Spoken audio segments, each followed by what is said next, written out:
All right, we'll open the Planning Commission meeting for January 23rd, 2023. First off, take roll, please. Commissioner LaSalle? Here, and I would like to, after the roll, make a comment about something. Okay. Commissioner Staggs? Here. Commissioner West? Here. Commissioner Laws? Here. Here. Chair Stoll? Here. Vice Chair Schlagenhofer? Here. And Commissioner LaSalle, are you making a public comment about something not on the record? Is that? Yes. Okay. Yes. Okay. So next, just want to, I see someone filling out a form, so I want to make sure, I want guidance for when a planning commissioner is making the public comment. Oh. Should he go down to make that and fill out a form, or? No, I think it's Okay. fine. It's acceptable Okay. to make that comment from the dais. Go ahead. I missed the last commission meeting, and there was no reason given why I missed it. And I'd like to suggest that in the future, like in my case, I called Aquila at about 10:30 that morning, telling her that I would have to take my wife to the emergency room, and I might not be able to make it for that night's meeting, and that's why I missed the meeting.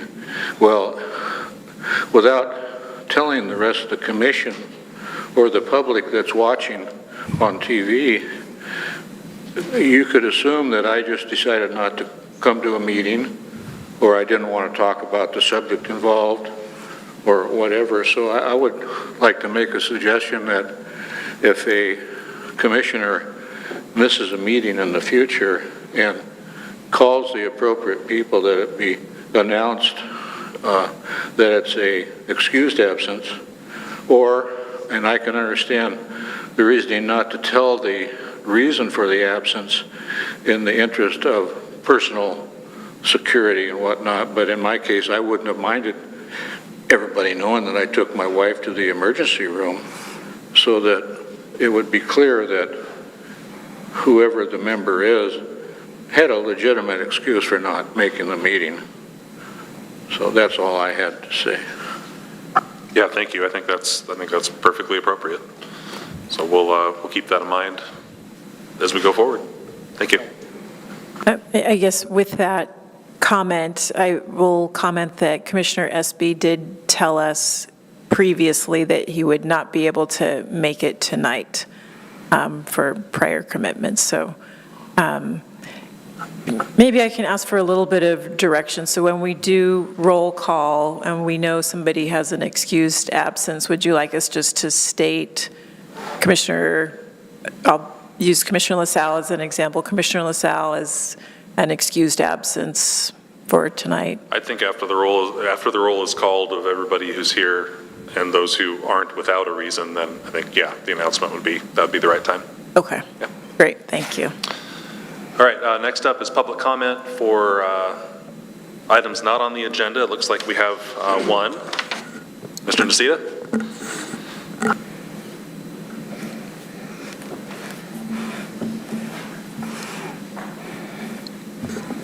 Thank you, Chair. James Nacita, Oregon City.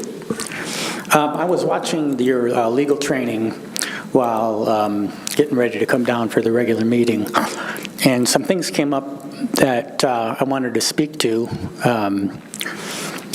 One was when Commissioner Laws made a comment about public participation in Type 2 decisions. Is that correct? Okay. I'm wondering if it would be possible to have a neighborhood meeting or some kind of public process be a requirement with an application. So we have in the code, a fairly detailed list of what you must do and what must be included in an application for development. And staff has, a bunch of, check-offs as to whether the application is complete. Well, I haven't, gone and dug into the state law or anything about whether this would be possible, but I just wanted to kind of float it as a trial balloon as to whether, the public process part could be a requirement for submitting an initial application. Because the 120-day clock, if I remember correctly, doesn't start until an application is complete. I don't think it starts ticking if staff says to the applicant, this isn't a complete application. So that, just from a logistical standpoint, that seems to take care of the concern that Ms. Richter raised about, how the type 2 applications, have to go faster than others. So I throw it out, let you consider it for what you will. The other comment I would like to speak to has to do with ex parte. I can't remember, I may have raised this before in a planning commission meeting, but right now, if I remember law and case law well enough, any communication between staff and the commission in a land use proceeding that is undertaken outside the hearing process is not considered ex parte communication. And I think it should. And the other thing is I don't think any communication between, say, an applicant or an opponent and staff outside of the public hearings process is considered ex parte either. And I think for transparency purposes, both of those situations, I believe, should be introduced into the record and be part of the record, or in an ex parte context, declared in the case, a planning commissioner receives something from staff outside, the public hearing process, or, if staff have received communications. I'll give you an example of the concern I have, because I've seen it in hearings before, where someone will, during a heated exchange in a hearing, someone will stand up and go whisper something into a staff member's ear. So that doesn't get disclosed. And you don't know whether, that individual or proponent or opponent, whispers into staff's ear, and then staff says what was whispered to the commission, and that's not considered ex parte, whereas, if the individual had done that outside the hearing to a commissioner directly, that would be considered ex parte. So just want to let you mull those ones over. Thank you. All right, thank you. Chair Stoll, Yeah. just on Mr. Nacita's first question about the neighborhood meetings, it is a requirement prior to submitting applications for a specific set of applications, so it is a completeness item. It is a completeness item, okay. Right.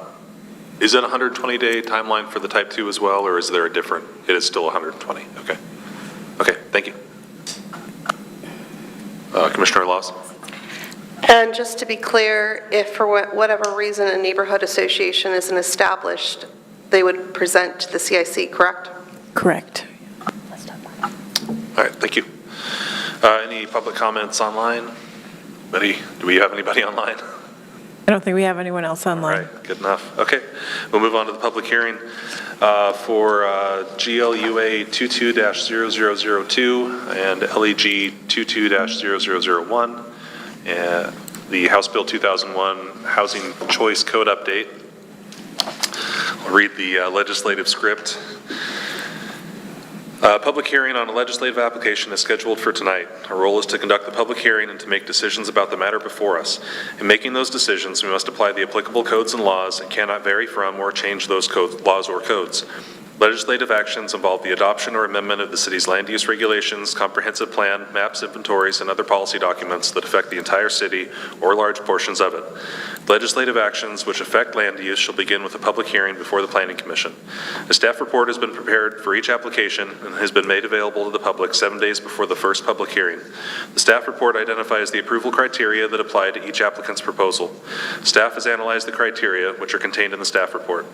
Upon a recommendation from the Planning Commission on a legislative action, the City Commission shall hold at least one public hearing on the proposal. Any interested person may provide written or oral testimony on the proposal at or prior to the hearing. At the conclusion of the hearing, the City Commission may adopt, modify, or reject the legislative proposal, or it may remand the matter to the Planning Commission for further consideration. If the decision is to adopt at least some form of the proposal and thereby amend the city's land use regulations, comprehensive plan, official zoning maps, or some component of any of these documents, the City Commission decisions shall be enacted as an ordinance. Public testimony will be called on in the order it was requested in advance of the meeting. If you have not emailed city staff at planning@orcity.org to request to speak and would like to testify, please raise your virtual or physical hand when I ask if there are others in the audience who would like to participate. For the public record, please begin all testimony stating your name and city of residence. If you would like to receive a copy of the notice of decision, please state your mailing address or email address. Testimony and evidence should be directed toward the applicable approval criteria. If you believe other criteria apply in addition to those addressed in the staff report, identify and discuss those criteria and explain how and why you believe they apply to the application under consideration. Any person may submit written material while the public record is open on each application. Any written materials received by the city staff during the time period in which the record is open will be placed in the record. Written materials submitted during the public hearing must be presented to the city staff in order to become part of the record. If a person intends for PowerPoint presentations, reports, pictures, or other exhibits used in their oral testimony to be placed in the record, copies must be submitted to the city staff while the record is open.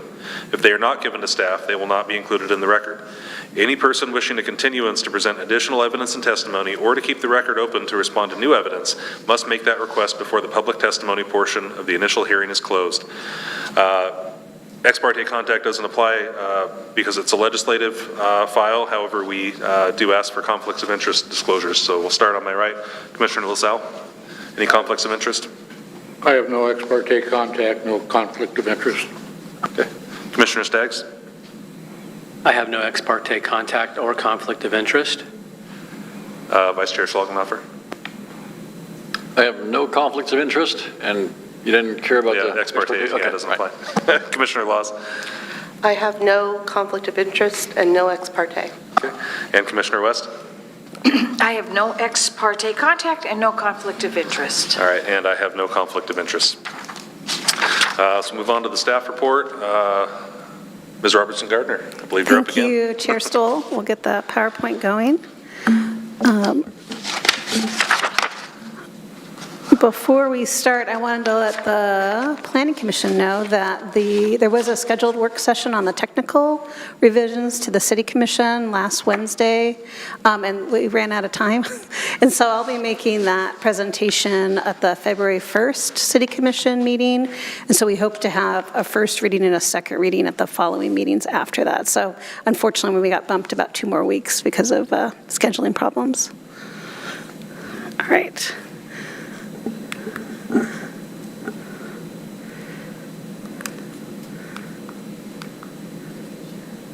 Sorry. Hold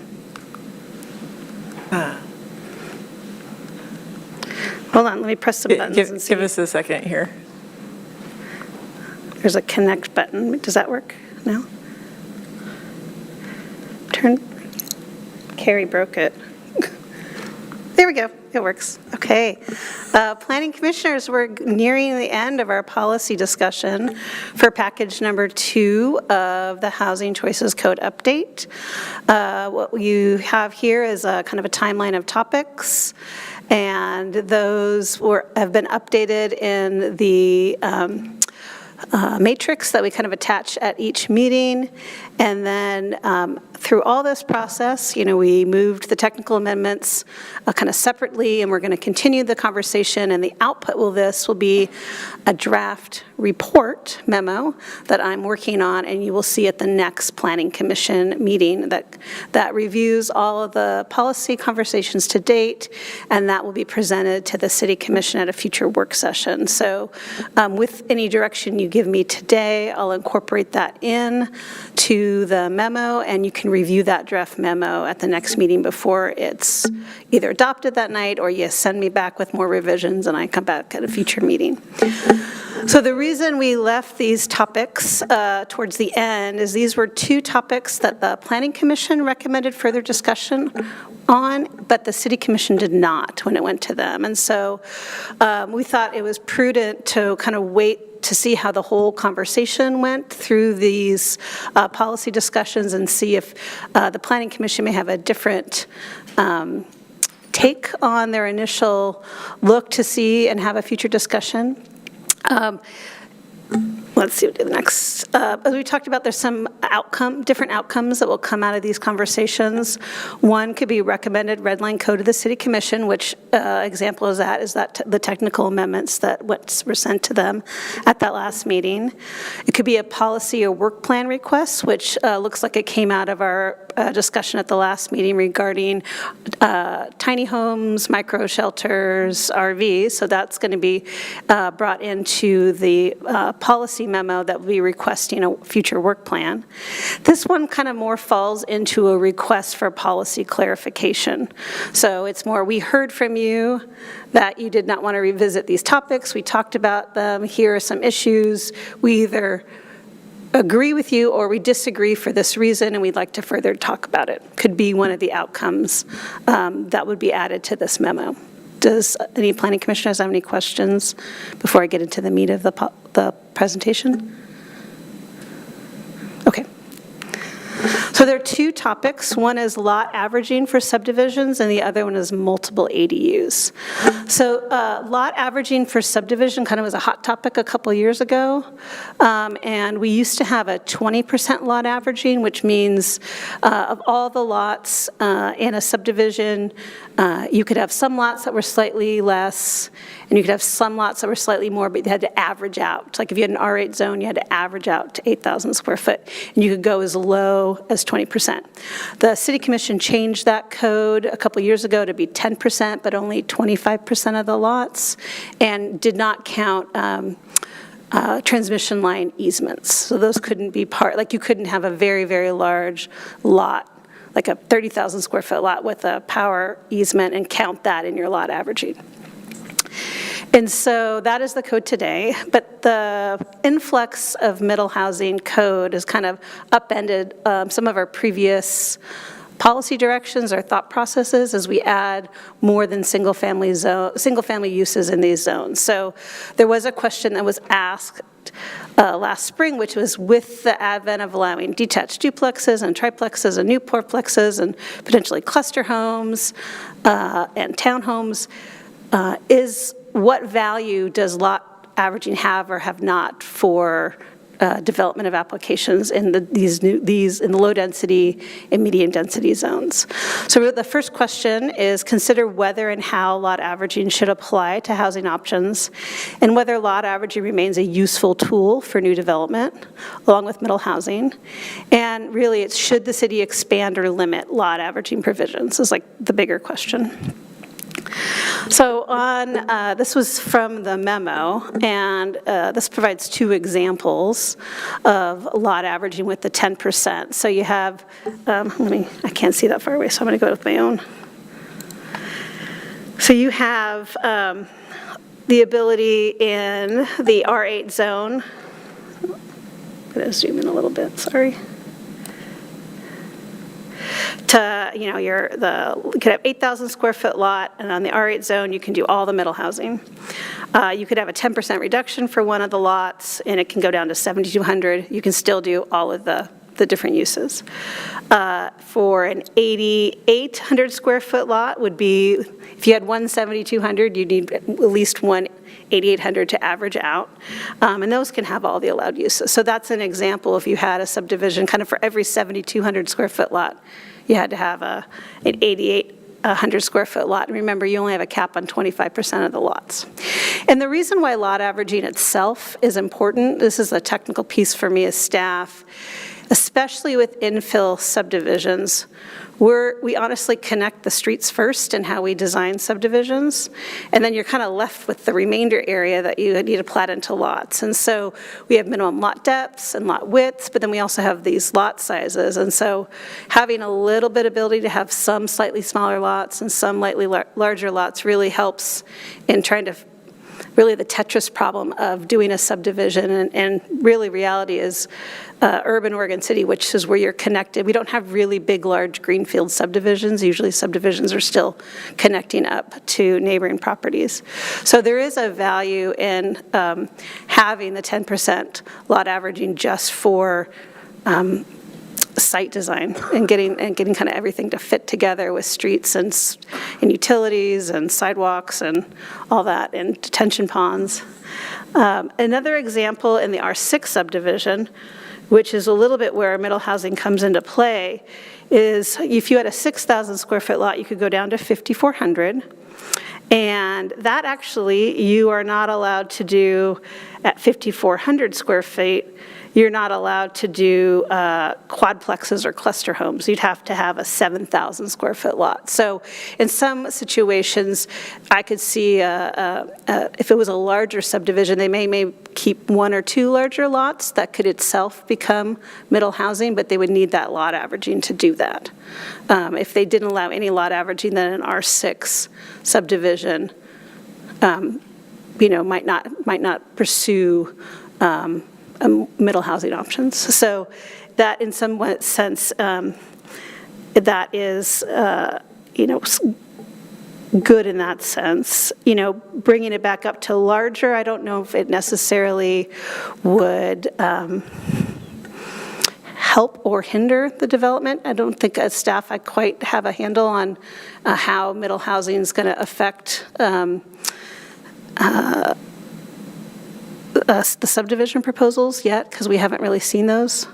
The other key piece with lot averaging that I think is important for the Planning Commission to understand, and this is born out of the requirements of House Bill 2001, middle housing can be used for your density analysis, but middle housing does not have to be used for your middle housing or your density analysis. So I could have a 40-lot subdivision that had 40 dwelling units.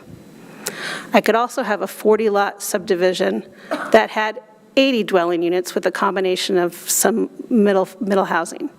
They both meet the density requirements. And so there's a lot of flexibility. If you want to have slightly larger lots, maybe even a 10,000 or 12,000 square foot lot, if you're going to put a fourplex on that, because you could potentially use that in your density calculation. Does that make sense to the Planning Commission? You kind of get a lot of, you get to use middle housing when it helps you, but you don't have to use the density for middle housing if you don't want to. So density refers to housing units, not lots, how many not dwelling lots. units? How many dwelling units per acre? Okay. So if you said this zone requires X dwelling units per acre, you could use your middle housing to get you that number. So especially if you had a larger, like 10 or 12 or 15,000 square foot lot, and you put a fourplex on there, that would probably help you get to your density. Whereas if you just built, you can't just build an R6 subdivision with a bunch of 15,000 square foot lots and build single family homes. Like we couldn't approve that because you wouldn't be meeting your density, minimum density requirements. So there is a lot of interesting flexibility still in with how you count middle housing in your subdivision proposal.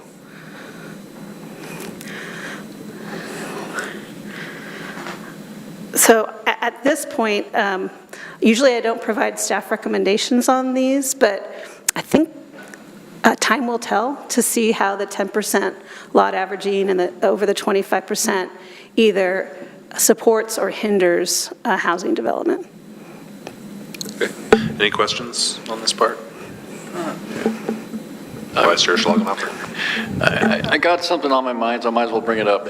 So with all the middle housing opportunities for developers being able to, put many different types of housing on a lot,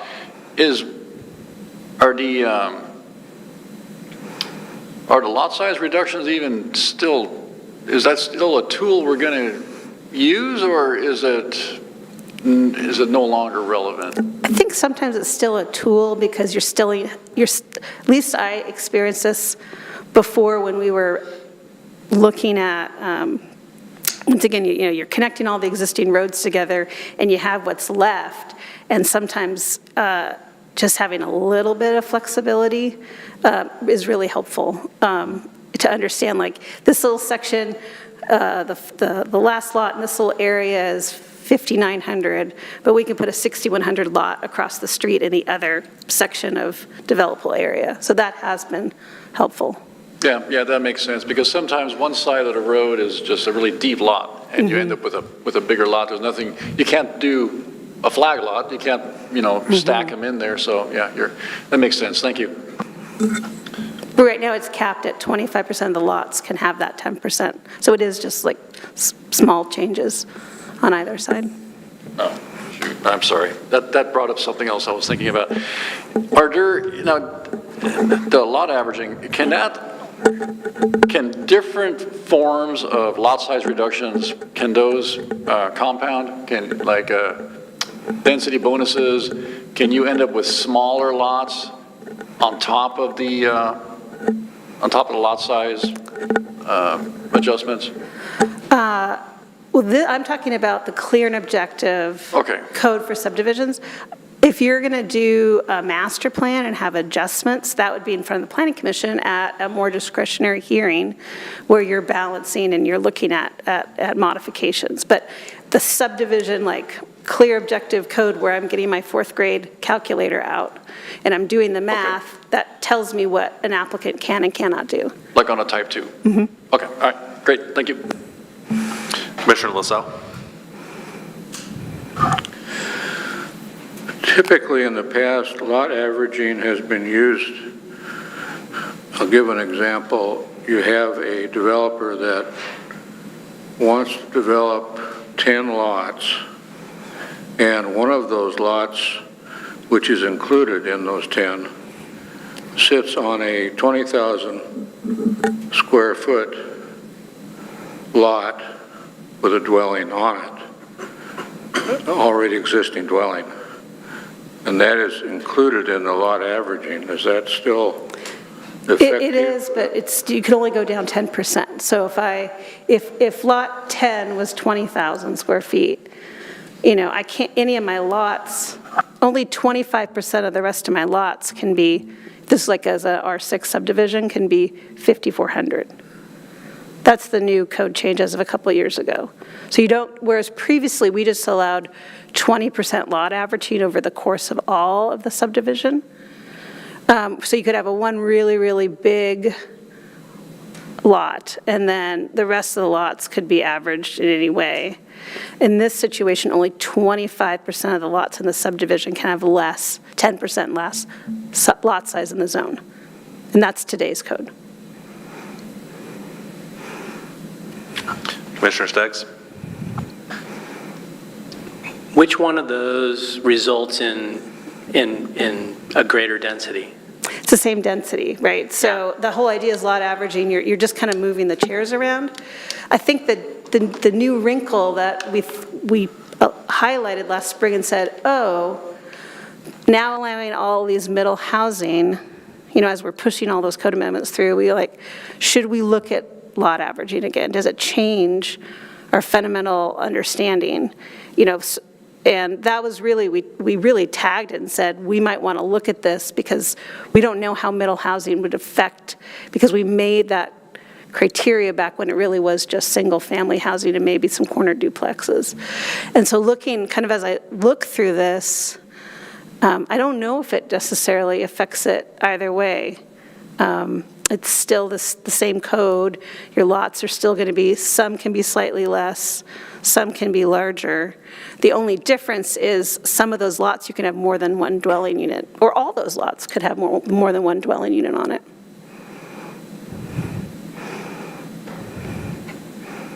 Commissioner West?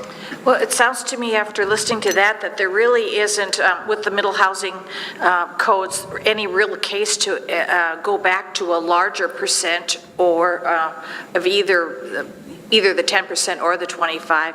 And I'm not sure that I have heard a case to make it any smaller tonight either, because there are times, so if I was thinking about this, and if Oregon City was like Canby, when we had just flat lots, just everything, just a nice little grid, but Oregon City isn't. It's hilly, it's like your infill, like you said, you don't have as many places where you're just starting from scratch. So I would think that we need some flexibility, and since the City Commission just did this a while ago and changed this, that it's probably adequate to keep it as is, until we see what the middle housing does. But I don't think I can make a case for more. I don't know what my colleagues think. Well, we'll wait till we hear the public comment and kind of discuss that after. Any other questions? Okay, I have a couple. What qualifies as a subdivision? How many lots triggered this? Sure, 4 units or more is a subdivision. 4 units or 4 lots? See, my brain is back. It's 4 lots. 4 lots. Though you can have, 4 lots or more is a subdivision. Okay, and so what happens if, due to NROD overlays or geologic hazard overlays, where the parent lot is quite restricted and it's only so wide on the street frontage and it requires a minimum of 50 feet for R6, where the numbers just don't work, you cannot fit that density without going multifamily.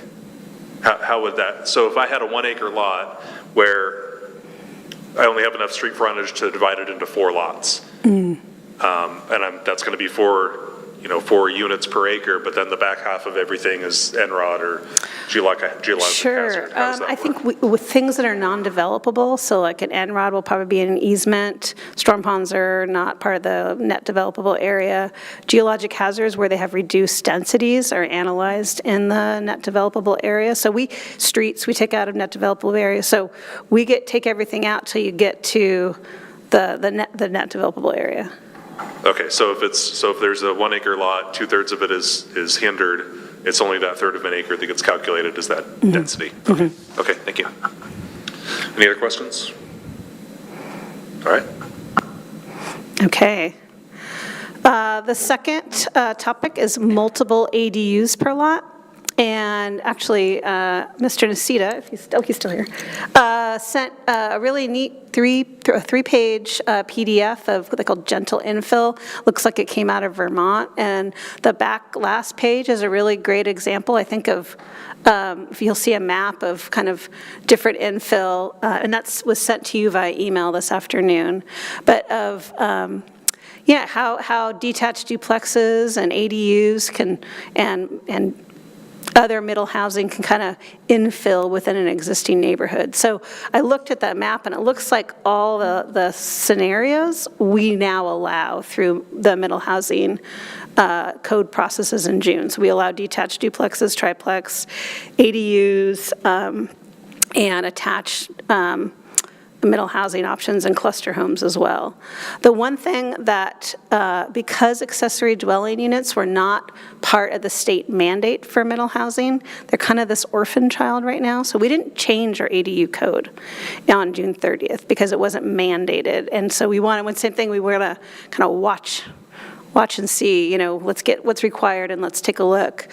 So the accessory dwelling unit code It has lots, your size maximum, it's a percentage of your house. You can either have it inside your house like a basement unit, or it could be detached. There's a max on the size. If it's detached, you can have reduced setbacks, so you can be within 3 feet in the rear and the side, so you can't have that kind of like little ADU in the back corner if it's 1.5 stories or less. But you only get one. Accessory dwelling units are not eligible for middle housing land division. A detached duplex is eligible, so it's you kind of might ask, well, what's the difference between a detached duplex and an ADU? Not a lot, but let me explain the difference. So if someone came into the counter today and said, do I want to do an ADU or do I want to do a detached duplex? I would say, well, where do you want to put it on your property? A detached duplex has to be in the underlying zone setbacks. So it has to have 20-foot rear setback, depending on the zone, like 7 or 8-foot side yard setback, and depending on the zone, kind of either a 10 or 20-foot front yard setback. So detached duplexes, because they're both the same, one can be in front of the other because they're of the same value. Accessory dwelling units are accessory to the house, so they have to be to the side or rear of the house. So you can't put an accessory building in front of the existing house. So what you do get from an accessory dwelling unit code is the ability to have reduced setbacks. You have the same system development fees. In Oregon City, we have kind of a category A and category B. So I'm going to read those off to you. Hold on. I have those. So we have category A as a single family residential, and the system development fees add up to transportation fees, parks fees, sewer utility fees. So it's the impact fees that go into our capital improvement plan, and those are paid at the time you pick up your building permit when you're ready to build. So right now, January 2023, if you are building a new single-family residence, it's $48,416 for a single-family resident. If you are building one of the following, an accessory dwelling unit, a unit in a middle housing, so that could be a unit in a triplex, a unit in a cluster home, a unit in a multifamily, you're all part of fee 2. So anything that's not single family. So a unit in a multifamily, a unit in a middle housing, or accessory dwelling unit. And the secondary, that fee for definition 2 is $25,167. So a little more than half, but really close to half the cost of a single family residential fee. So there's no cost differentiation between accessory dwelling unit and a detached duplex. If you wanted to have multiple ADUs, if this is something the Planning Commission wanted to allow, that means that it's always going to stay on one lot. It cannot go through middle housing land division. So that's something that the Planning Commission could pursue as additional code to allow more than one ADU.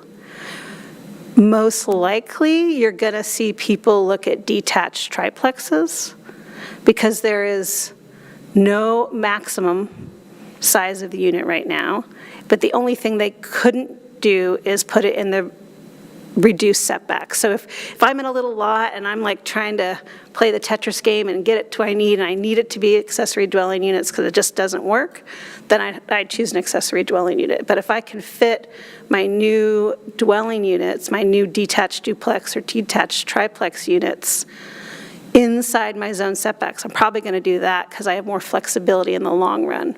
I could keep it, I could do a middle housing land division in the future, and I'm paying the same fee. So let me see if I have anything else in my list.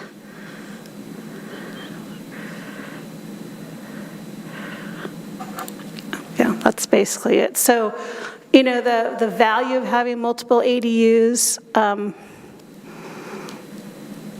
it's basically giving a bonus to people who are having smaller units. So I could see it as, we want to encourage smaller, 700 square foot units.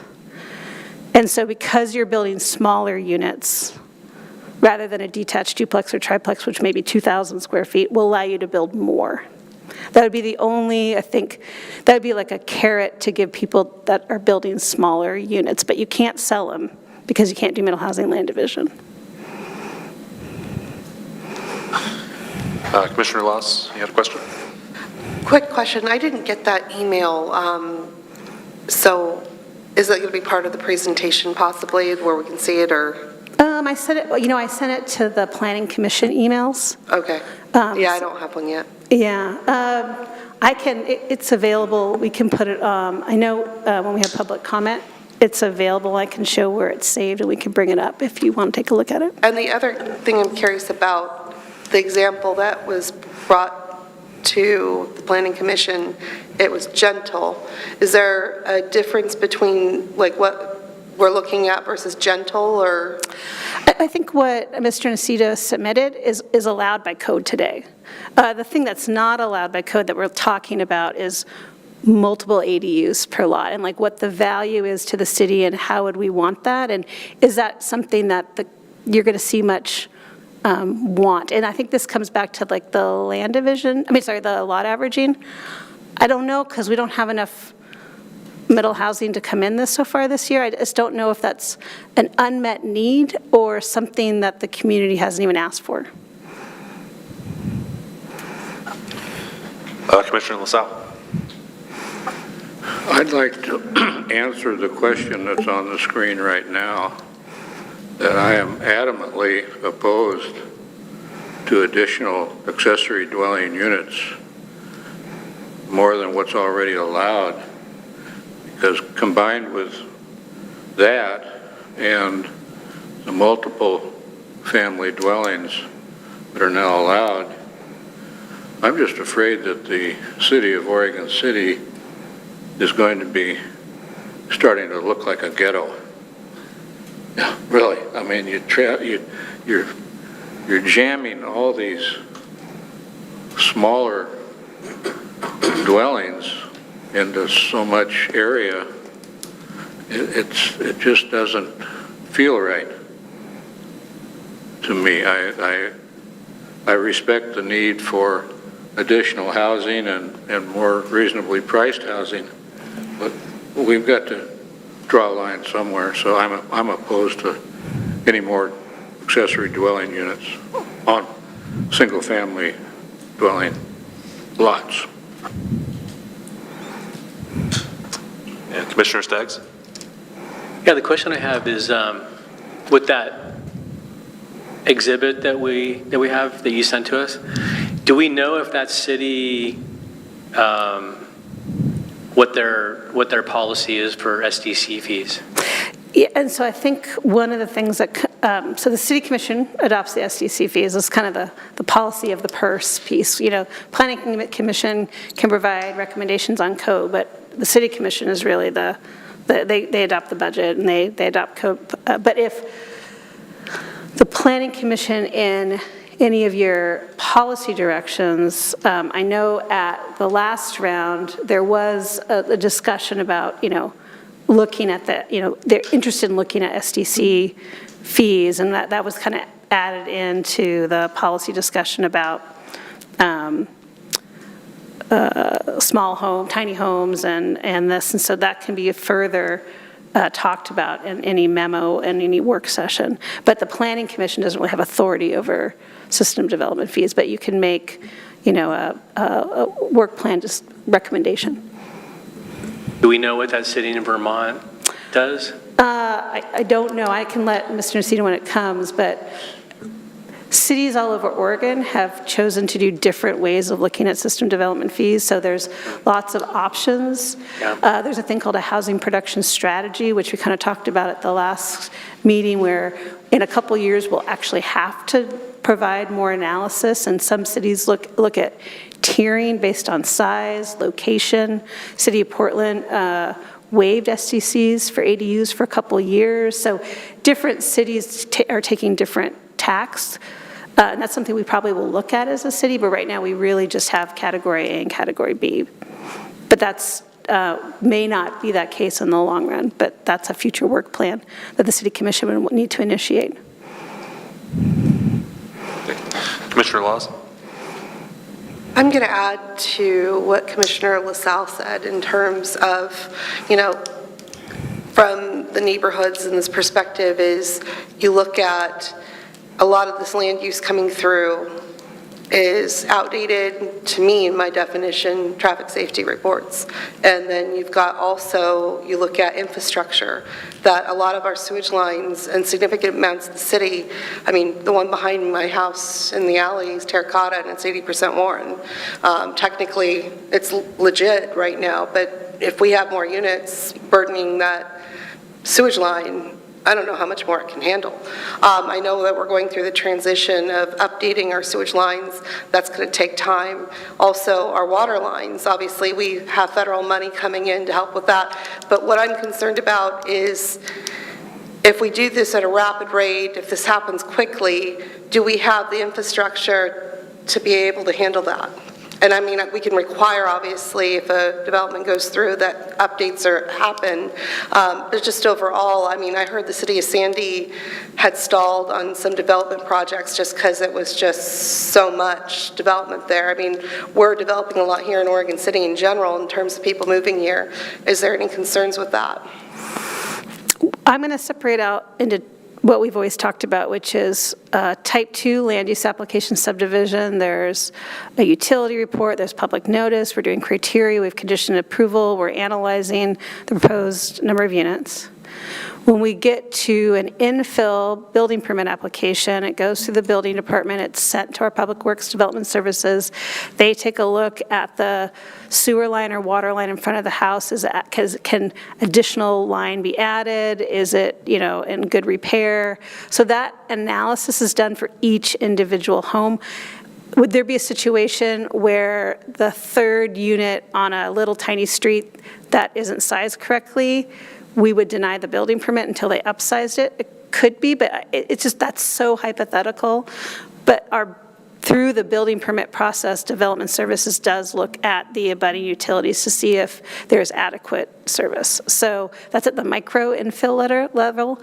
And it would be, what do you need to do to improve it, to bring it to show adequate access to city facilities?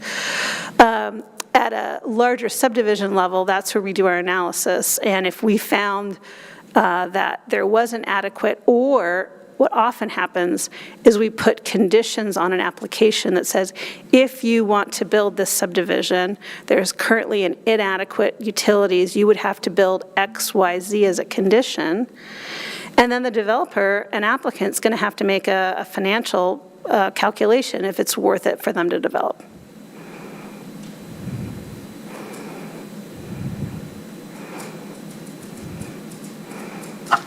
Any other, do you have anything else to add? Commissioner Laws?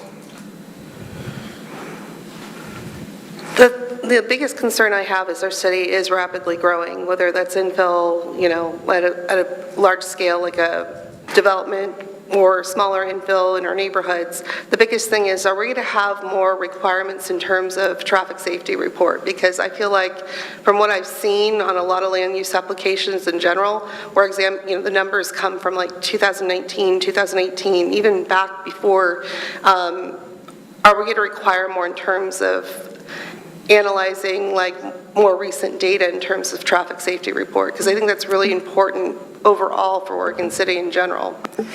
And I know, and I'm going to separate it again because I'm always ready. So, no, you don't have to do a traffic report when you're doing infill, so you don't have to do a transportation study. When you do a land use, we have a transportation study guidelines, and they're actually available on our website. And Rhea with DKS Associates came, when did she come? Probably about this time last year, last spring. Yeah, and I would recommend, at some point she can come again because we do have new members, but I would recommend if you have not seen her presentation, it'll be as a planning commission meeting video for a work session, and she goes through the design, the transportation guidelines of how and what is required for that. And so, and I would say any questions you have, you can come. Planning doesn't hold the contract anymore, Development Services does, but we can get you in touch with Josh Wheeler, and you can ask questions to Aquila about transportation.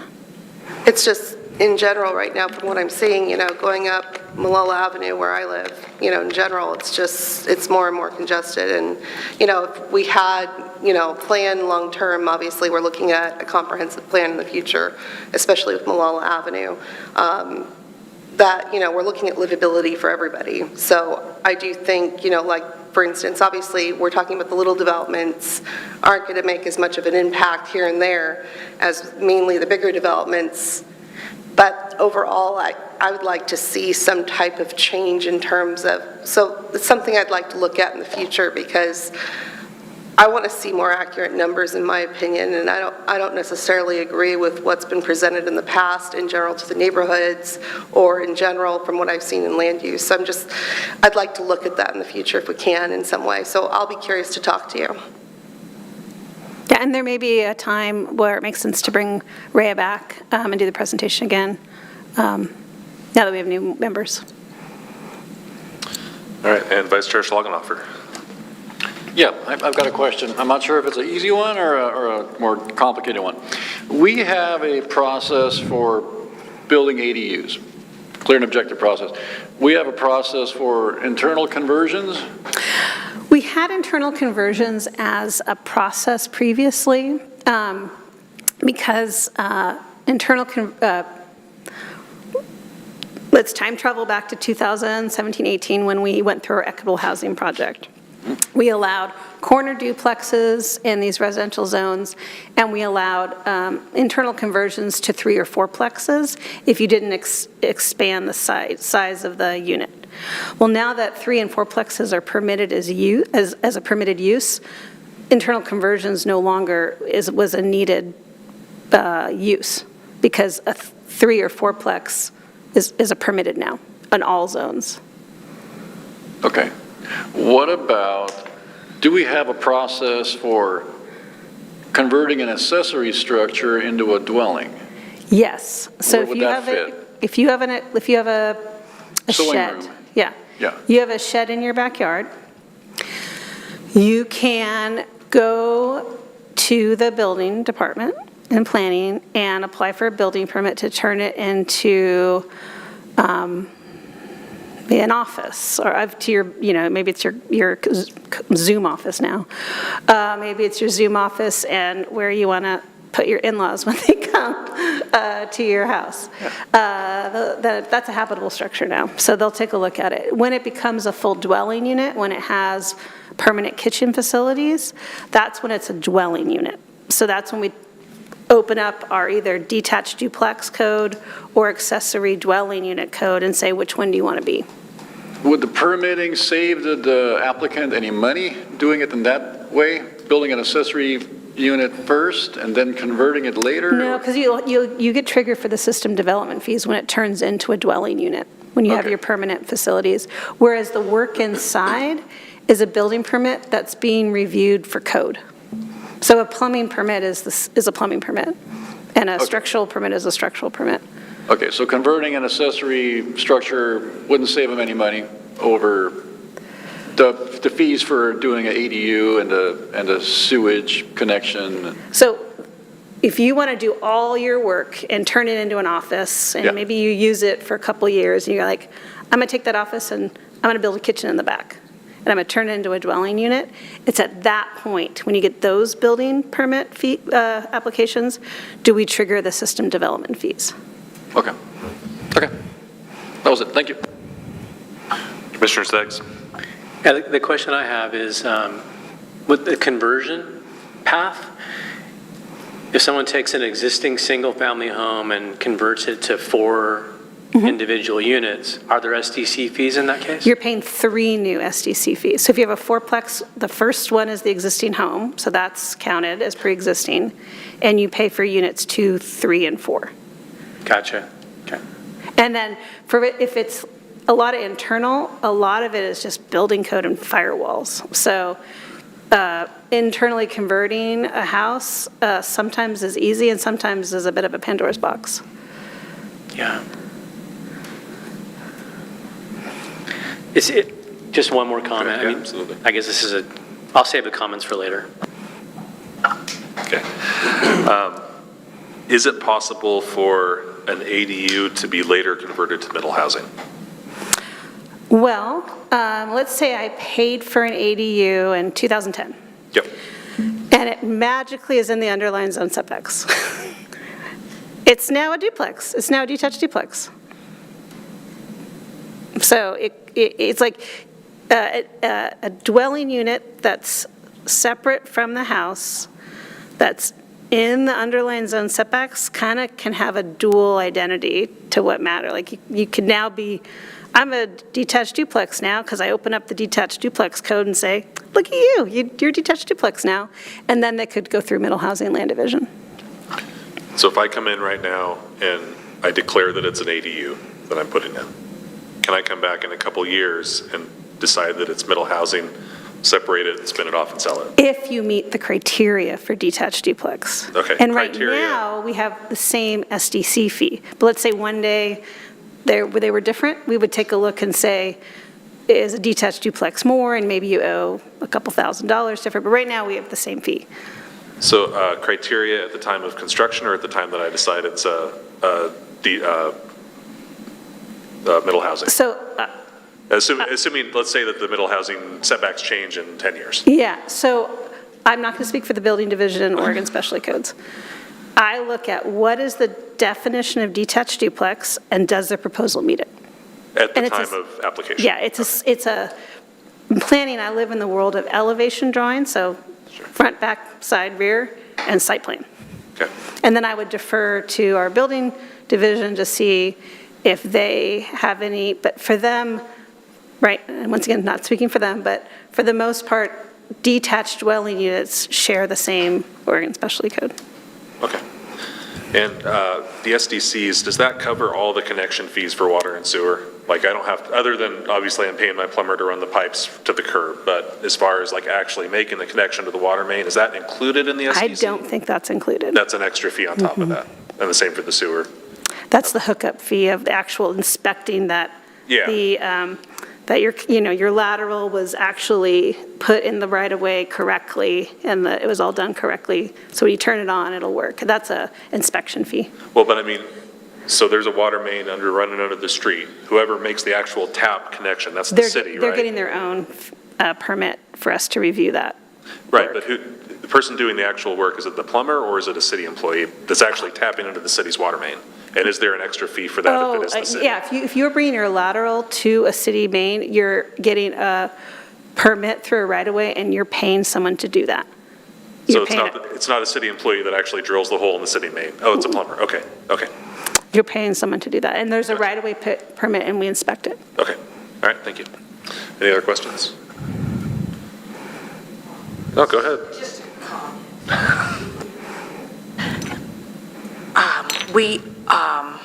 so with ADUs, you can have shared utilities, and now if you just said, all of a sudden you say that little ADU is a duplex because it met all the setbacks, but it doesn't have its own water line, so it's all tapped into the first person then. So the best answer I always give is it depends. For the most part, Public Works encourages, and in some situations can require separate services for ADUs, though sometimes they do allow what we call kind of party lines, but it makes it complicated. But with an ADU, it's one ownership entity. If you are doing a middle housing land division, you have to have separate utilities. Yeah, so the conversion later on down the road might get you. I always recommend people, like, if you don't know if you want to do future middle housing land division, cost out what it would be to do separate utilities now or separate utilities later, and you'll need to make your choice. Because when you do a land division, it has to be separate. Commissioner Staggs? So for cottage clusters, and I believe I know I'm correct here, is for cottage clusters, you can have one lateral connection to the sewer and multiple units feed into that one pipe. You don't have to have a separate lateral to the street from each unit. If you aren't doing middle housing land division. So if you were Right. creating a cluster housing, middle housing land division, you're going to have to figure out how to run all those trenches. Sometimes they can be parallel, but you got to run all those trenches to have separate hookups, which is a little bit of a Tetris problem. If you are going to be a landlord and you're going to rent out all of your cluster homes, you can have a shared service. A lot, but basically the key thing was you have to have separate services for middle housing land division. Other than that, there's a little more options. All right, any other questions? All right, move on to public comment. Mr. Nocita.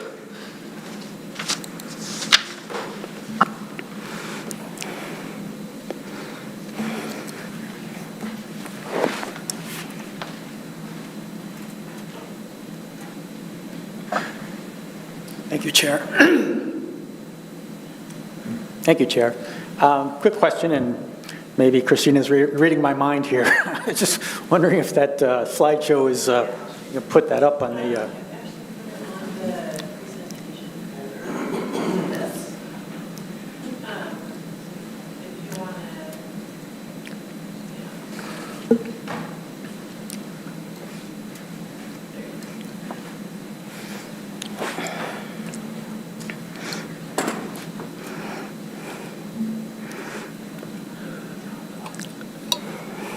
There you go. I just need page 3.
Yeah. Okay. Fantastic. Okay. So thank you, Commission members, Chair Stoll. I submitted this for everyone's review because it illustrates what I was raising as a possibility at the last Planning Commission hearing on these files. And you can barely see it, but I was interested in showing that there is another jurisdiction out there that already has apparently considered what I wanted you all to consider, which was a tiny house on a separate tiny lot or a cottage house on a cottage lot for young families in affordable housing to get their foot, on the first rung of the housing ladder. And it's not terribly clear, but if you look at the bottom of the big picture, it says small lots, this is 1/8 acre.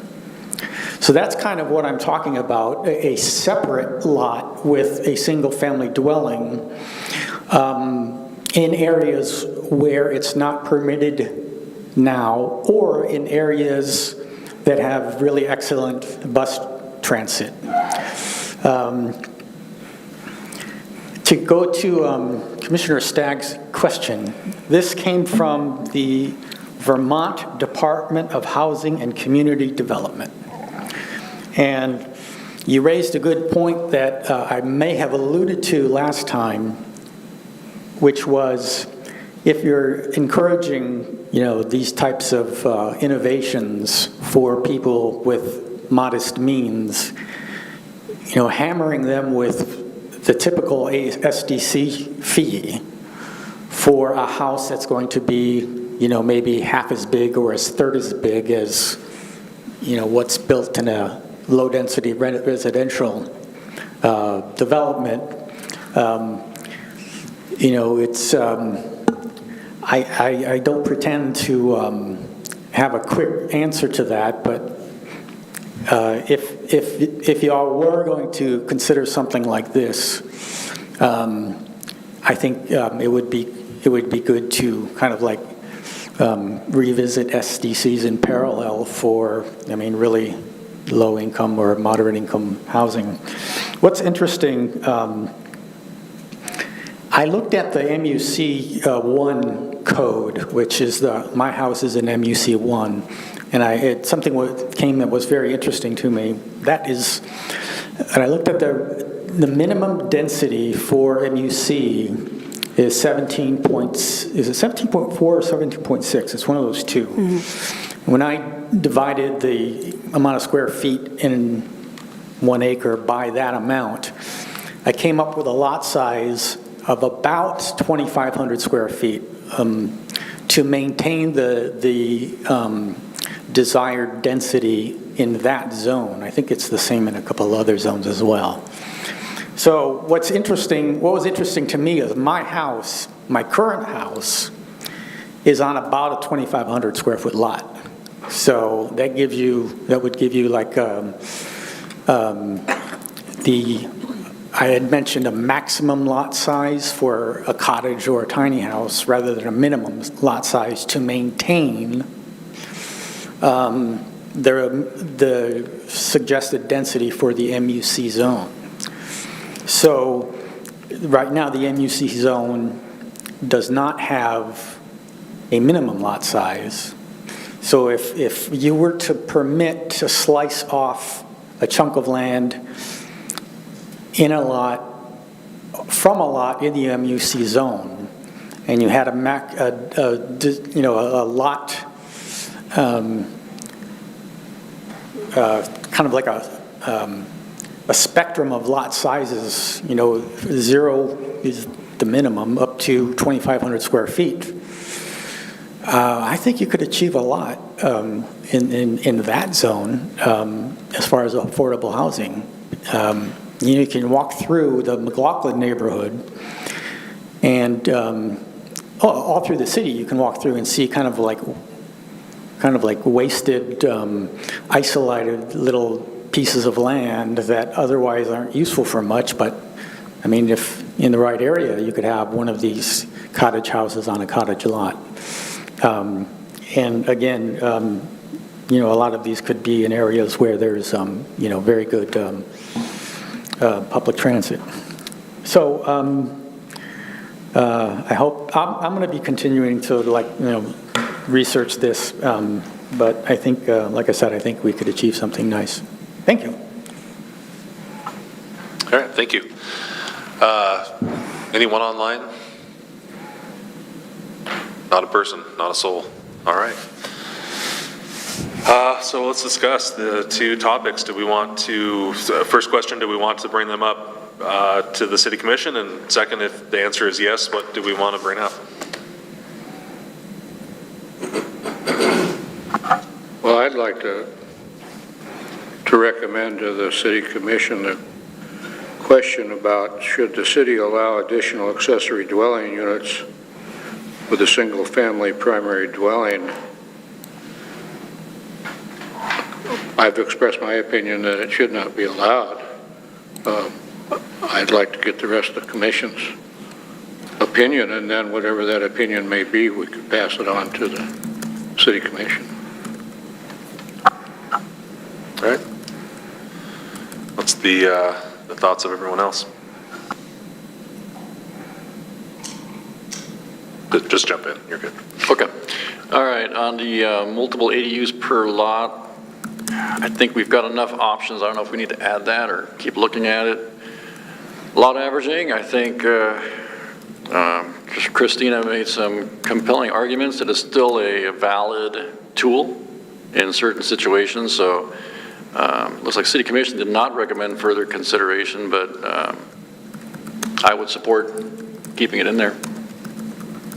Since the City Commission did not recommend further consideration, what do we need to add something to what the staff has at this point to keep it going, or? No, well, based on what you provide direction tonight, so one example would be if you say you don't want to pursue either of them, in the little matrix, I will say, at the January 23rd meeting, the Planning Commission chose not to move forward with these two topics at this time, and will continue monitoring, a lot like what I said for the November, I think, 11 topics.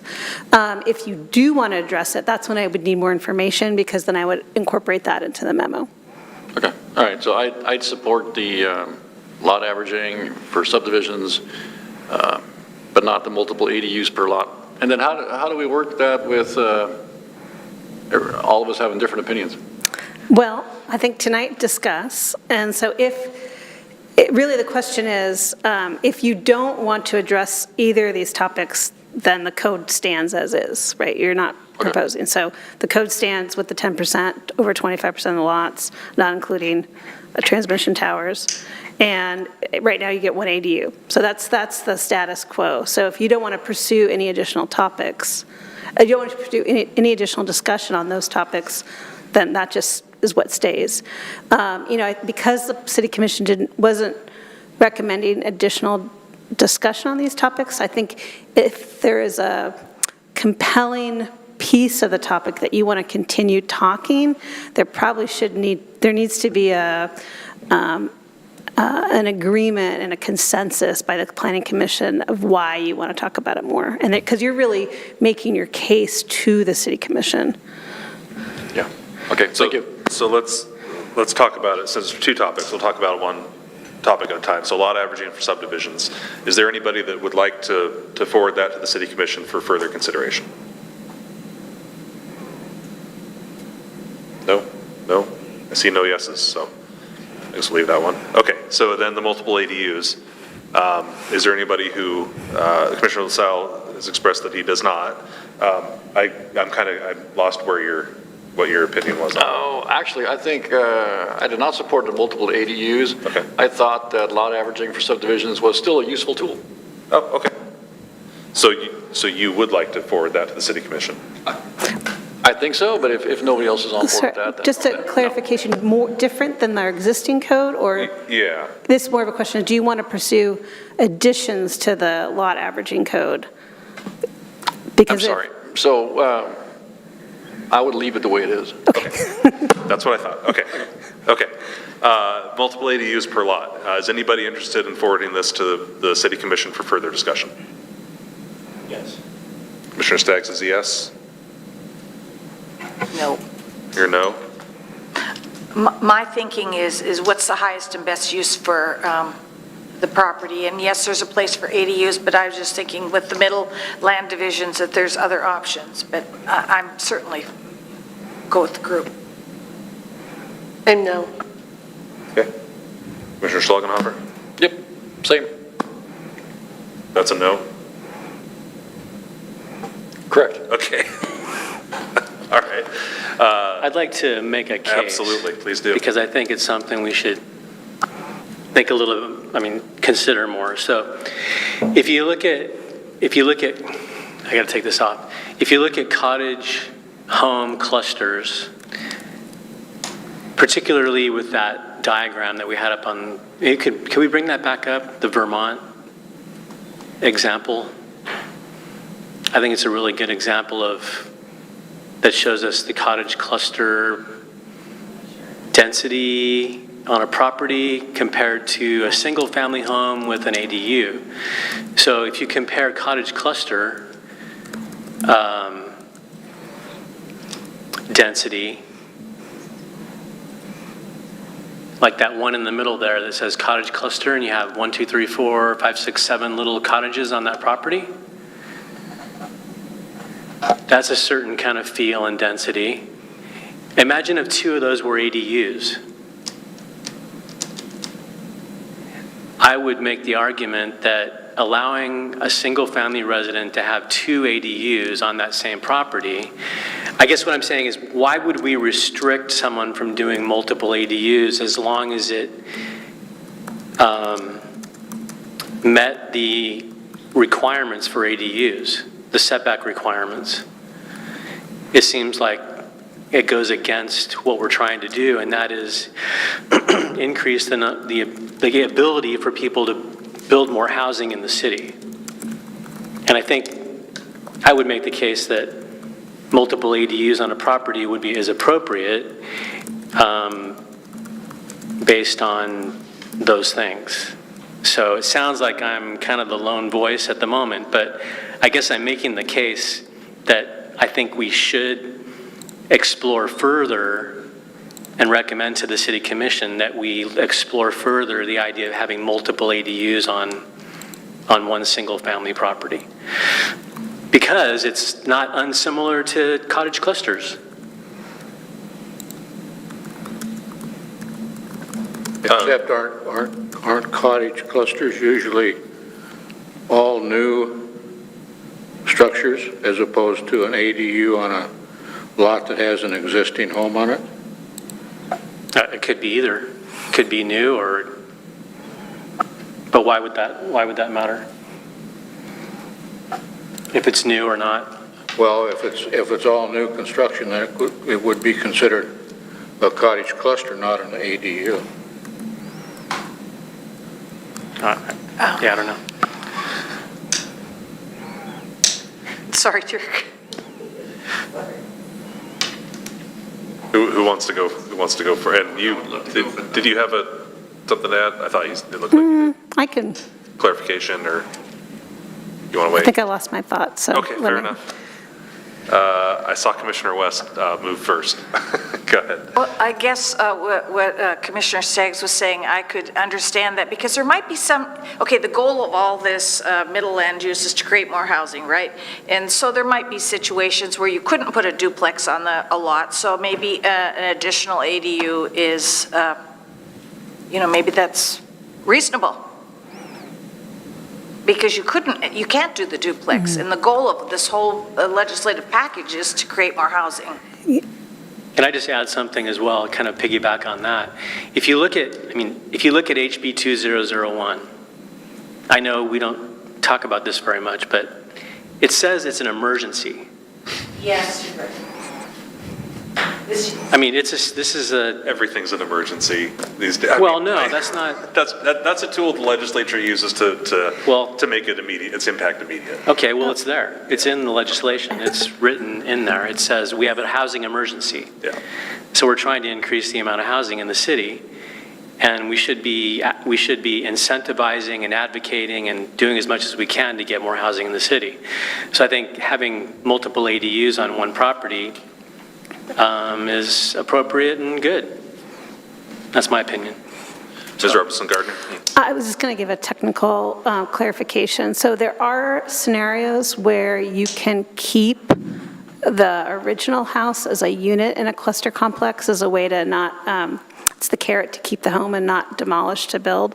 So there are scenarios where you may have like a ranch home and then the cottage cluster units behind. So there is a scenario, and then we require a minimum of 4 units to be a cluster. So I think, and I don't want to put words into Mr. Staggs, but I think what he's trying to say is more than one ADU is kind of like a little bit less than a cluster. It's that kind of like in-between place. Is there a minimum size for either a cottage cluster or an ADU? Yes, both have maximum size limits. No, is there a minimum though? Oh, minimum. Well, that goes back to, I'll take a look. Is that a building Yes, code I room think it's size? 300, but Okay. let me, while you're talking, let me grab. Okay. Yeah, I think there is a minimum for cottages. I'm not sure about ADUs. Yeah, I know there is for cottage. Let me look real quickly. Just to help frame so we can picture Yeah. in our Let me heads what we're grab talking about. first cluster homes. Okay. Minimum, let's see, minimum, maximum footprint, maximum average, maximum, minimum distance. I'm looking at all maximums. I don't know if we have a minimum. Let me,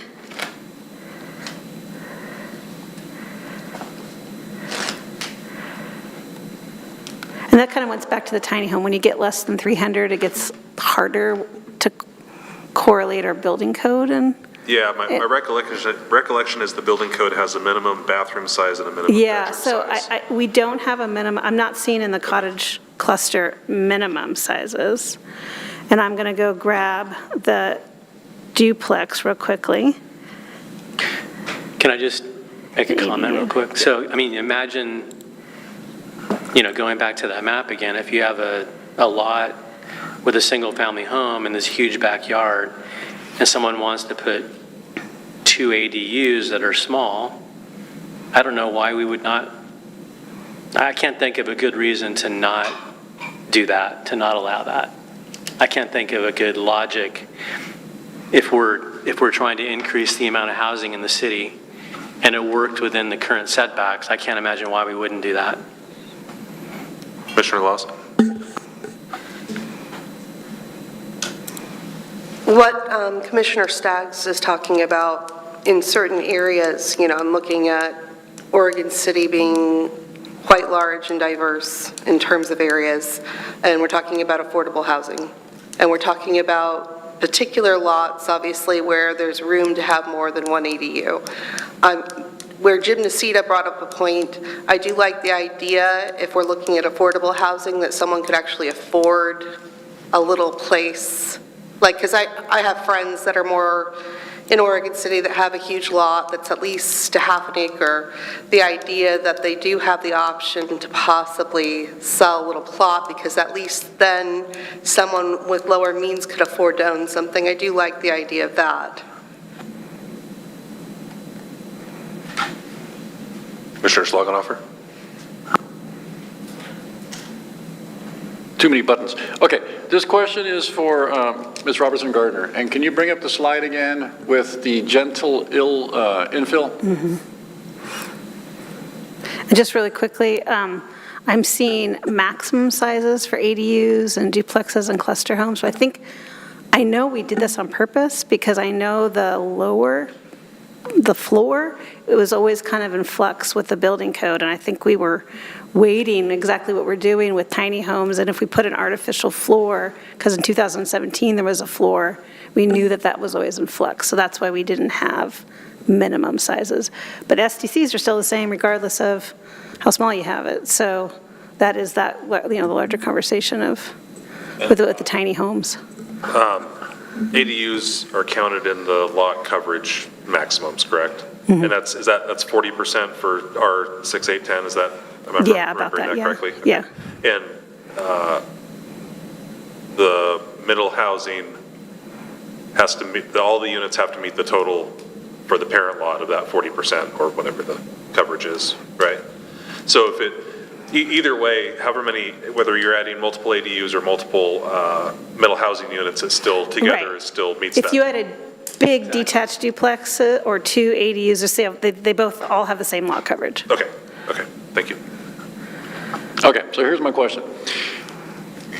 That the cottage cluster on that slide, that's at least a half an acre. That might be 5/8 of an acre. We don't have any 5/8 acre zoning in Oregon City, so it's going to, if someone has a lot that big, it's going to be in a, R10 at the most. It might be in an R8, it might be in an R6. So my question is, if someone had a lot that big in Oregon City, instead of building a cottage cluster, why wouldn't they just split it up into smaller lots?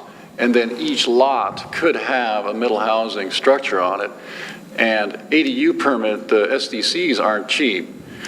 Would they save money and possibly make more money and be able to make more affordable housing units if they replatted the thing into 6,000 acre, Your question 6,000 square foot sounds lots? like our Wednesday staff meetings when people come to the counter and we talk, because we've allowed so much options now, which is great, but there's Yeah. so many options. So people are like going through different iterations of, should I do a 2-lot partition and then do 2 middle housings on the partition? Should I just do a 4-plex and call it good and do the building permit process? And Yeah. each lot is going to have a different answer because it's going to have different circumstances, different frontages, different abilities. I think the key thing is middle housing, you can separate it through the middle housing land division and sell it. So a cluster housing project, a 4-plex, duplex, townhome. ADUs you cannot sell. So you could never turn that into a separate lot to sell. Well, people like to own things, so I think being able to separate them and sell them would be an asset. And my point is, I feel like we have a lot of tools in our toolbox already. I don't know if we need more. It's already really confusing. So it's confusing for me to keep up with all this, and adding more, I don't know how staff would do it, or, I mean, I know options are great, but sometimes when you have too many color options, you just don't know what to pick anymore. So if it benefits developers and if it benefits the ability to make affordable housing, then I would support looking further into it. But I just feel like it's cluttering the system. That's my opinion. Thank you. This could be a situation where, similar to some of our other policy discussions where we don't have enough information yet, maybe after we've had middle housing in place for a while, I don't know what a while is, and we filter out more questions, we may have more information about what people are trying to develop, right? So like you're saying, there's a lot of options. What options do people end up choosing, and what options would they choose, but it's not in the code, and that may come to light as more time passes. All right. Any other discussion? Please. One more thing. I think you made a really good point a minute ago about the lot coverage is the same for ADUs, is the same for middle housing, right? That's correct, right, Christine? So the density, the visual, like physical things that are, the physical stuff that's built on the property is going to be the same either way. So why would we restrict it to not be able to do multiple ADUs? Anyways, I'll leave that. Yeah, after hearing all that, I think the difference, honestly, the difference is ownership. So the difference between the middle housing and multiple ADUs is owned by the person that owns the house, and the middle housing could be owned by the person that owns the house, or it could be spun off into separate lots. Yeah. Well, I mean, we need more rental housing too. Yeah, so the ADUs are essentially rental housing, is what it, well, I mean, it could be a family member, but the ADUs are essentially, by definition, rental housing. They can't be owned. Right. So I think that's the difference. And the trend, Whatever that means, I don't know what that means as far as the discussion goes, but I think that's the dividing line between the ADUs and the middle housing. yeah. I mean, the market trend right now is rentals. Not whether you agree with that or like that or don't like that, but the market trends right now generally are people are renting more and not buying as much. Right. So increasing our rental. Yeah. Stock is good. Vice Chair Schlottenhofer. Yeah, just something that popped into my head. I can't remember. On an ADU situation, was the primary home, did that have to be a owner occupant? It used to, that was a took that away? requirement, and then it no longer can be a requirement. So that was removed, well, whenever the state Okay. law directed it, but yeah, it now is removed. So the house and the ADU can be owned by someone who doesn't live there. So someone could own all that, rent it all out, and not live there? Okay. But we can no longer require home ownership of the main unit. Owner occupancy, you mean? You can no longer sorry. require owner occupancy. That's what I meant, but my Okay. wrong words came out of my mouth, Yeah. apologies. So many terms. All right, so where are we at after that discussion? Where's everybody at as far as forwarding this topic to the commission, city commission? I will agree to forward it from the purpose of adding more rental housing. Okay. And options that you couldn't do with the duplex. Okay, Commissioner Laws?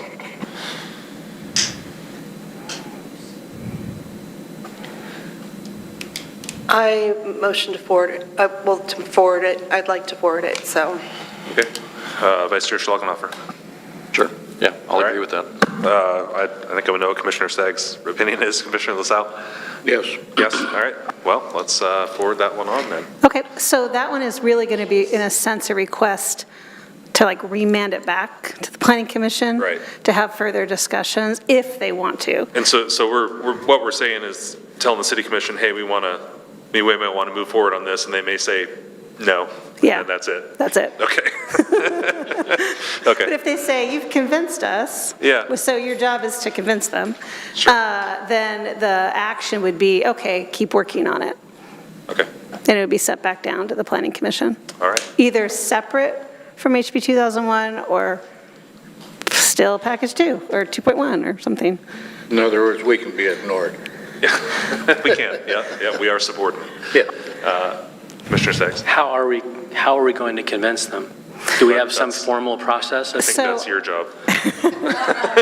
So I took notes while you were talking, and the memo, this magic memo that I'm writing, that you'll see at the next meeting, which basically it's just going to be an overview of the topic, what are the issues, what the Planning Commission found, and then if you think there are things that I didn't incorporate at the next meeting. And so it probably is, I'm imagining, we'll go through the document, and that's the only thing we'll do at the next meeting. You'll provide kind of comments, discussion, direction, and I'll probably come back at a future meeting with a revised version. Okay. And we do have a joint work session scheduled in March, and on the City Commission's March work session. So that would be the time where you can bring up some of these points. Do you have a date for that and a time? March 7th. March 7th. Do we have something March 23rd too that I wrote down? And it's a Planning Commission and City Commission? I thought I took that out of today's, somewhere in today's preparations. March 7th, you said. I don't have anything for So March it's March 7th, 23rd. this is wrong. March 7th is the joint work And session. that's a 6 o'clock, excuse me, 6 o'clock? Typically, yeah. Okay. Yeah. Okay, thank you. There's a possibility it could start a little early, like 5:30, but typically it's around there. Okay. Do you have everything you need from us? I think I do, so Okay. I'm going to spend the next little bit writing. And even if, when you take a look at the memo, when it's released at the agenda and you're like, oh, Christina, you missed this section, feel free to email me your initial thoughts, then I can at least like see what people have. And maybe there's a key thread that I missed, or I'm hearing different comments about emphasis, and then I can share those. So we can do a little pre-work. So feel free, and I even encourage you, when you get the agenda for next meeting, read the memo ahead of time, obviously, but send me any comments, any like actual red line comments, and I can consolidate them in our conversation. Okay. Vice Chair Schlagenhofer. If one of the commissioners thought one of these issues was important enough, could they go to the city commission and make their argument, make a compelling argument, just on their own behalf, not as a commissioner, try to win them over? I feel like that's happened before. I remember it. In legislative action like this, you are certainly welcome to testify on your own behalf, but when you do testify, anything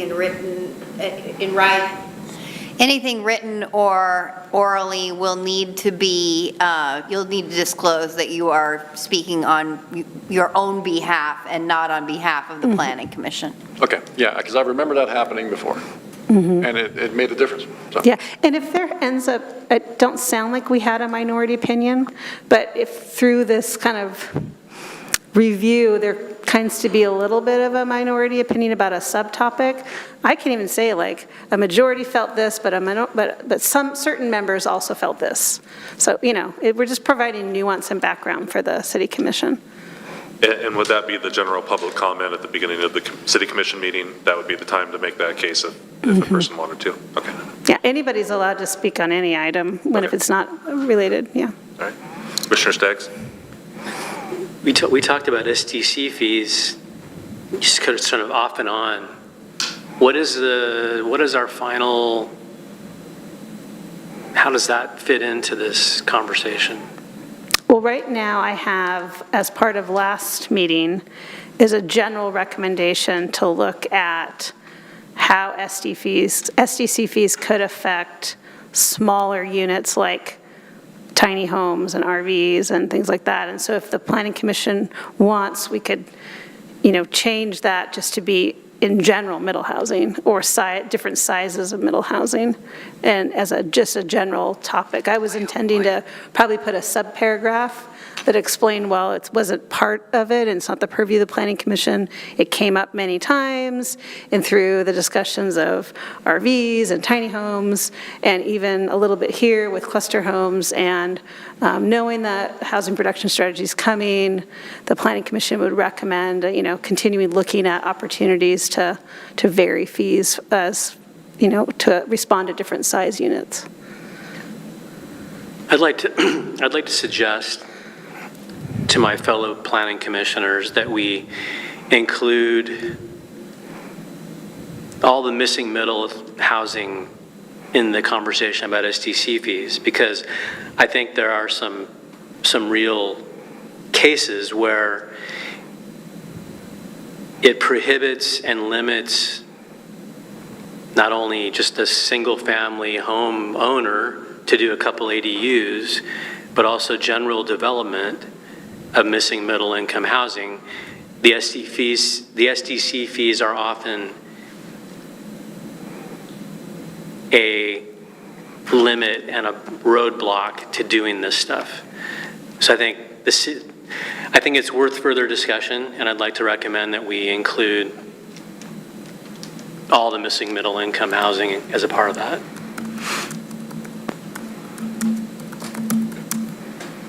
Yeah, you're not the first person to say that. I know developers that develop in Clackamas County, and they say the SDC fees for, maybe not SDC fees, but the permitting fees for an ADU is about half in Clackamas County compared to the city. And I know we have more infrastructure limitations here, but it's a huge deterrent. So I would support that. I would also support that, but go one step further. I think we should have some discussions about incentives for developers overall, not just SDCs, but further incentives for them to be able to build more, quote, affordable housing. I think that's worth a whole discussion all by itself. All right. Any other discussion? Okay, do we need a motion for continuance? Yeah. Yep, okay. And I think it's February 13th, February I think is the 13th. next meeting. Anybody want to make a motion? Make a motion to, okay. Is it clear that we're going to be including SDC discussions, or do we need to include that in the motion? The motion's just for continuance. It's just to continue. I think I got direction. Continuance? So this is just general continuance of the hearing. Okay, so the motion is to continue package number 2 of legislative file GLUA 220002, LEG 22-0001, House Bill 2001 Housing Choice Code Update. I'll second that. Okay, motion's been made by Vice Chair Schlagenhofer and seconded by Commissioner LaSalle. Call the vote, please. Commissioner LaSalle? Aye. Commissioner Aye. Staggs? Aye. Commissioner West? Aye. Commissioner Laws? Aye. Vice Chair Schlagenhofer? Aye. Chair Stoll? Aye. All right, we will close the hearing and continue it to February 13th, 2023. Communications. No communications other than we will have a work session on February 13th, 2023, and I hope that's okay with Carrie Richter. I forgot to actually clear that with her schedule first. So we'll continue our legal training, and I really think that's a good way to go, because that way you can stop and ask questions along the way, and we can allow time to get through everything, so. Those are my communications. February 13th. February 13th, yeah, 6 o'clock work session. Next meeting. 3 weeks, though. It's in 3 weeks. It's the extra Monday month. All right, any other communications from any of the commissioners? No? All right, we're adjourned.